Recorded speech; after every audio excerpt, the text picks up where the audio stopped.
Iran যুদ্ধের ২৯তম দিনে এসে আরও ভয়াবহ হামলা চালাচ্ছে আয়াতুল্লাহ বাহিনী।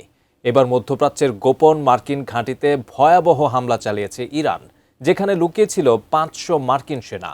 ওই হামলায় ব্যাপক ক্ষয়ক্ষতির পাশাপাশি বহু মার্কিন সেনা নিহতের আশঙ্কা করা হচ্ছে।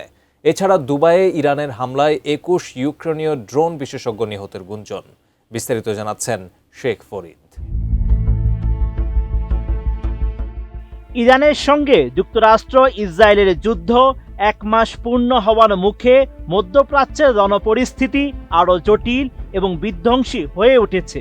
যুদ্ধের ২৯তম দিনে এসে দুবাইয়ের গোপন দুটি মার্কিন ঘাঁটিতে ভয়াবহ হামলা চালিয়েছে আয়াতুল্লাহ বাহিনী।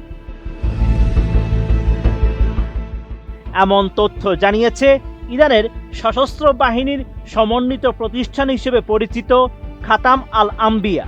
ইরানি ওই প্রতিষ্ঠানের দাবি, ইরানের সশস্ত্র বাহিনীর সাম্প্রতিক অভিযানে ৫০০-র বেশি মার্কিন সেনাকে লক্ষ্যবস্তু করা হয়েছে, যার ফলে তাদের মধ্যে বিরাট ক্ষয়ক্ষতি হতে পারে বলে ধারণা করা হচ্ছে। নোভা এলইডি টিভি, ঝকঝকে ছবি, নিখুঁত শব্দ, ৫ বছরের ওয়ারেন্টি। নোভা মানে সঠিক মান, নিশ্চিত সেবা। হামলার বিষয়ে আইআরজিসির সদর দপ্তরের মুখপাত্র লেফটেন্যান্ট কর্নেল ইব্রাহিম জোলফাকারি জানান, শক্তিশালী আক্রমণের মুখে মার্কিন বাহিনী তাদের আঞ্চলিক ঘাঁটিগুলো থেকে পালিয়ে গিয়ে ঘাঁটির বাইরে দুটি গোপন স্থানে অবস্থান নিয়েছিল। দুবাইয়ের প্রথম গোপন আস্তানায় ৪০০-র বেশি এবং দ্বিতীয়টিতে ১০০-র বেশি সেনা ছিল। উভয় স্থানেই আইআরজিসি নিখুঁত ক্ষেপণাস্ত্র ও ড্রোন হামলার শিকার হয়েছে মার্কিন বাহিনী। এই হামলাকে অত্যন্ত বিধ্বংসী হিসেবে বর্ণনা করেছেন ইব্রাহিম জোলফাকারি। তিনি জানিয়েছেন, অ্যাম্বুলেন্সগুলো কয়েক ঘন্টা ধরে মার্কিন কমান্ডার সহ আহত ও নিহত সেনাদের সরিয়ে নিচ্ছে।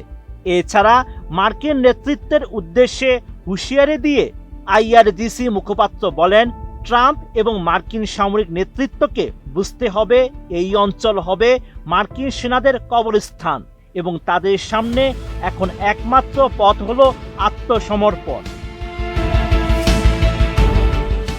এদিকে সংযুক্ত আরব আমিরাতের দুবাইয়ে ইউক্রেনের একটি ড্রোন বিধ্বংসী ড্রোন ডিপোতে হামলার দাবি করেছে ইরান।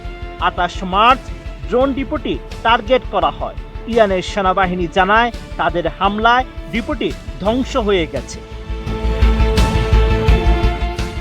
এরপরই আইআরজিসি দাবি করেছে, ওই ড্রোন ডিপোতে হামলার সময় ২১ ইউক্রেনীয় ড্রোন বিশেষজ্ঞ ছিলেন।